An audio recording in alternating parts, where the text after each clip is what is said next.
Okay, welcome to a brand new episode of At Home With here on the Gala Events, where you can be on the website, on Instagram, on Twitter, on Facebook, wherever you're watching. Welcome to you. And as you can see, we're talking boxing today and joined by a man who's a legend both in the ring and out the ring as well. Top man, Anthony Crolla joins us. Anthony, great to see you, looking so well. I guess the first question is, how on earth have you been getting on in these very, very strange times? Thank you, mate. I hope you're well. No, listen, all good. I think like everyone during this time, there's been some challenging times, but I think you've got to try and take the positives. There's for those lucky enough to be with family, to spend a lot of time, with the loved ones. I've got to spend a lot of time with my 6-year-old son, who's just gone back to school. But yeah, it's been tough with a lot of things, a lot of changes in sort of day-to-day life, but hopefully slowly we're getting back there now. And like I say, you've got to be thankful. Health's good. The people around me, their health's good. So I've got to be thankful. Yeah, true. I mean, you're a world champion as a boxer. Were you a world champion as a home teacher? I wasn't. I failed pretty badly, to be honest. I think anyone out there who tells me home teaching a 6-year-old is easy, I'll call them a liar. It's I think a lot of people probably realise just how tough a job or how great of a job a lot of those teachers do. Yeah. Day in, day out. As I always said it anyway, but I think for a 6-year-old especially, it's a tough age, around that age, explaining to them why everyday life's changed, why they've got to try and do some work at home. And listen, like I said, I give it a go and we got little bits done, but it certainly wasn't a success. Well, I guess if teaching maths and English was tough to you, I mean, you're retired from the fighting game now. I might ask you about that again in a sec, but how do you find teaching, or should I say coaching boxing? Is that something that comes naturally to you? I've always been around for a long time, as long as, obviously other than boxing myself, but from pretty early age as a teenager, I was always doing bits of coaching. I always stayed alongside my amateur club. And even when I turned professional, I was still in there, 2-3 times a week, helping coach the lads, helping coach the younger boxers. And it was something that I always enjoyed. It's nice to give back a bit, but also it's really satisfying. I feel like I get a lot out from it, and it improves me as a coach. You learn so much from the youngsters, and that's something that I've always sort of wanted to be involved in. And like before, obviously the lockdown, I was in my own gym. I was in my old gym. Joe Gallagher and my former stable mates. Well, they'll always will be, to be honest, helping sort of assist there. So it was great being alongside them every day, still are every other day, still. So I was in the gym more than ever. I was doing little bits with some of the kids in the area who at risk of exclusion. So it was great having, them in. And then to go to not being in the gym at all, it was very strange. But like I say, you've got to be thankful that I've got to be thankful that everyone's health around me is good, and that hopefully sooner rather than later, I think we're slowly getting there, that things will be back up and running. And would that be the dream now for you? If next in your career, you went to the very top as a fighter, world champion, to take someone there and be in the corner of someone and see one of your fighters, world title as a coach? Would that be the dream? Do you know what? I've got to think about that a lot. I think, first of all, I want some short-term goals. But, I mean, yeah, don't get me wrong, that would be fantastic. And I genuinely mean this. I'm not just trying to say it to sound like a nice guy. Each fighter that I work with, if whatever their goals is, certain fighters are going to have you're going to reach different levels than other fighters. All fighters are those number of fighters. But I think as a coach, my job, when I feel I've succeeded, if I feel like I get the best out of their ability, I get the very best out of them, and that's going to be my goal with every fighter that I train, or whether it be every young kid that walks through the door. Some might never have an amateur fight, but it'll improve their skills, give them a little bit more confidence, and that's what happens in amateur boxing gyms. So that's sort of what my aim is. But yeah, of course, you know, I've been in the corner of some world title fights assisting, and it's hugely satisfying to see someone, you know, being in those huge fights, and you get a buzz around there, and it's probably one of the next best things from being in there yourself. So yeah, I think, you know, I certainly want to train champions of my own, but not just world champions. I want, you know, one of my short-term goals is to train an amateur kid with a national title. I remember that's one of my greatest memories in boxing. So I want to help someone achieve that, and hopefully then they'll go on to do the same as what I did and more. Yeah, you say it's the next best thing to be in the corner watching someone do it. So the best thing is doing it yourself, which you did. You've had a bit of time to reflect on your own career. Yeah. How fondly do you look back on those memories and winning that world title? Was that was that the pinnacle for you? Yeah, I always say either winning the title or defending the world title. Yeah. You know, in my hometown was one of, you know, it's out of them too. It's out of them too. I can't really separate, but there was many great nights. Listen, anyone who knows my career is a career of ups, downs, thankfully more ups than downs, but it was a mad one. It was a roller coaster to say the least. But I'm happy and I'm content with how my career, you know, ended. I feel I got out at the right time. I still believe this day that the last fight that I had, I've got much more left than what's shown that night.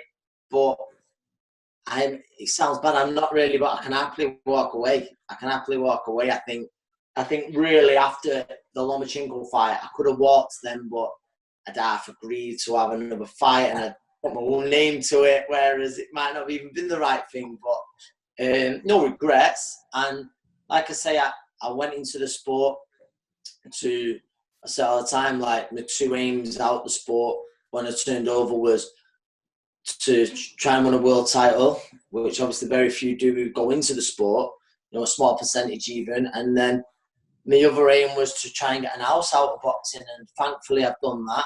So I've got to be happy. I've got to be happy and content with that. And boxing's took me to many places all over the world, what I could never have imagined visiting, you know, as a young kid who started boxing. It's made me meet so many great people who I looked up to. Like I said, some mad stories. Do you know, when I think what I can look back on, and, you know, just random ones. I don't mean like mad, crazy, funny ones, but just random ones in different parts of the world, you know, with boxing. So I'll always be thankful for the life that boxing gave me. You obviously asked the question, weren't you, after that final victory of your career? Sort of, yeah, like you say, you feel you had more to potentially give, and you even more. You're always going to be asked the question, you know, would you ever come back and fight again? And we're seeing more boxers. I mean, Mike Tyson and Evander Holyfield talk about nowhere near that situation. But would you ever consider a return? Nope. I get asked it. Like, people, there's been a few photos this week, me in the gym, and it's like, oh, is there a comeback on? Honestly, there's not. Like I said, I believe I've got enough left probably to still fight at a decent level. But no, I'm happy. Like I say, I'm done with boxing. Like, boxing will always be a huge part of my life, always, and I want it to be, but from a different role now. I always use the line of, I want boxing. I want to take more from boxing than it took from me. Boxing don't love anybody. So I didn't want to stay in boxing too long. I had, like you say, a crazy career, but I made my pro debut in 2006, and I ended it at the same arena. 2006, 14, no, what year we in? 13 years later. So before that, we get, you saw the training camps, the fights, everything as an amateur. It's a long time to getting punched on the nose. It takes its toll.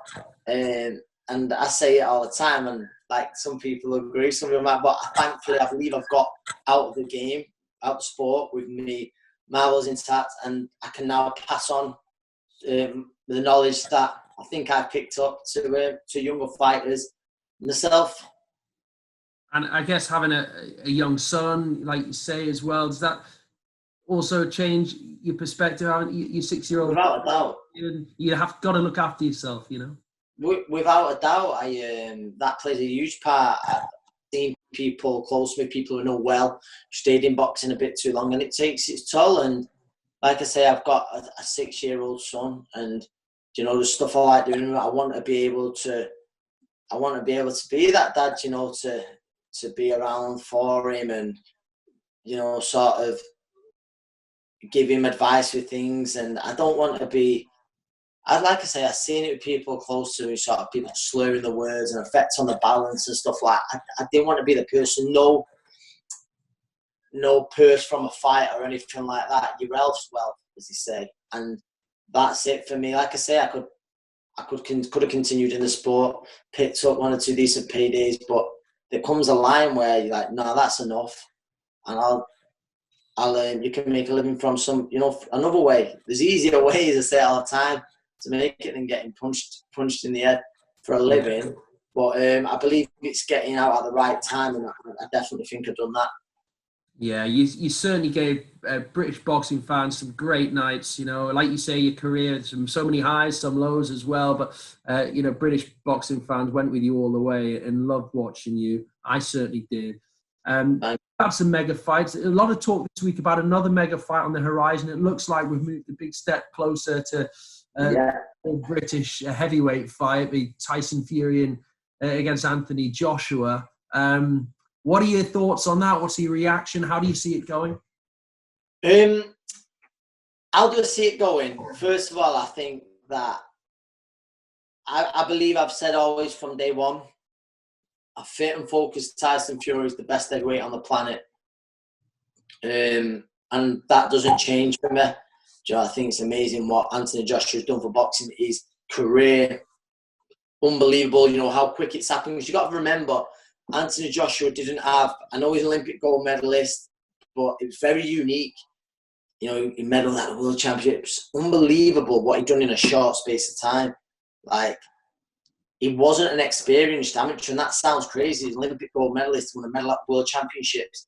It sounds crazy to say he wasn't an experienced amateur. He wasn't. I know he fought at a high level for most of that, but he didn't have too many fights. He was late to boxing. And what he's done, how he's, you know, what he's done for the sport, it's unreal. Do you know what I mean? Like, the amount of people turning out to his fight in stadiums. He's took it from arenas to stadiums, every fight. But like I said, I believe Tyson Fury is the best heavyweight on the planet, and he certainly have to be careful of the power that Anthony Joshua carries. But if asked for a winner, yeah, I'd definitely say Tyson Fury. About the fight happening, brilliant. It'd be the biggest fight in British boxing history. Hopefully, it probably looks unlikely, it would happen over here in the UK. I think it's the two, you know what I mean, the heavyweight title getting contested by 2 Brits. You'd love to see it in the UK, but realistically, from all talk, it looks unlikely. I'm just glad it's happening. I'm glad it's happening. It's huge for boxing. Everyone will be talking about boxing. It'll then inspire a lot of youngsters to get in the gym, and I think so much good will come out of it. And again, it's just like what doesn't always happen in the sport: the best fighting the best, and it'll happen if those 2 fight. And frankly, it looks like it's certainly in the right direction. I know terms have been agreed. I know there's still some obstacles to come over. Yeah, both have fights before then, which is always risky announcing such a thing, but halfway there. If it is in the UK, I'm sure Gala Events will be there as well, and hopefully you can be with us as well on the day, which would be. Yes. I'll ask you about that in a second as well. I just want to ask you on your own career before we talk about Gala, just if you could pick one night where it was where you felt it all came together, your ultimate moment in the ring. Yeah. What night would you go for? I always say there's 2 nights that stand out for me: winning the world title and defending the world title. But I think if you had to pick one, I would say for when everything come together, I'd say it was the night of defending the world title. We were at the Manchester Arena. a Manchester lad who's gone there as a child before the Ricky Hatton days, but certainly for Ricky Hatton's. Big nights inspired massively by Ricky. Always having that dream that one day it'd be me. And I'm not saying on the same level of Ricky, because I always say there's only one Ricky Hatton. Always will be. But to live out that dream, introduced into the ring as a world champion by the great Michael Buffer, to walk out a world champion, to win a fight where I was an underdog, the plan going to perfection. Yeah, I'd say that was my finest hour. That was my finest hour against Ismael Barroso. And anyone who was there that night knows the atmosphere. It was a real sort of special atmosphere. And I'll never, ever forget it. I'll never, ever forget it. It's something that it was one of my, like I say, one of my finest hours in life. Yeah, that really is what dreams are made of, isn't it? With Michael Buffer calling you out, yeah. Hometown. You mentioned Hatton there. I'm sure a huge buzz. You mentioned Ricky Hatton there. Is he someone you keep in contact with? And who are your best mates from the fighting game that you still keep? I see Ricky a little bit. Obviously, a Manchester lad, and he's always been fantastic with me. And of course, that's someone who I wouldn't say every Manchester lad aspired to be like you who boxed. Probably any young sort of British fighter who was watching Ricky couldn't have helped but have those aspirations to try and one day be like him or just hit near the dizzy heights that he did. It's so of course like a huge inspiration,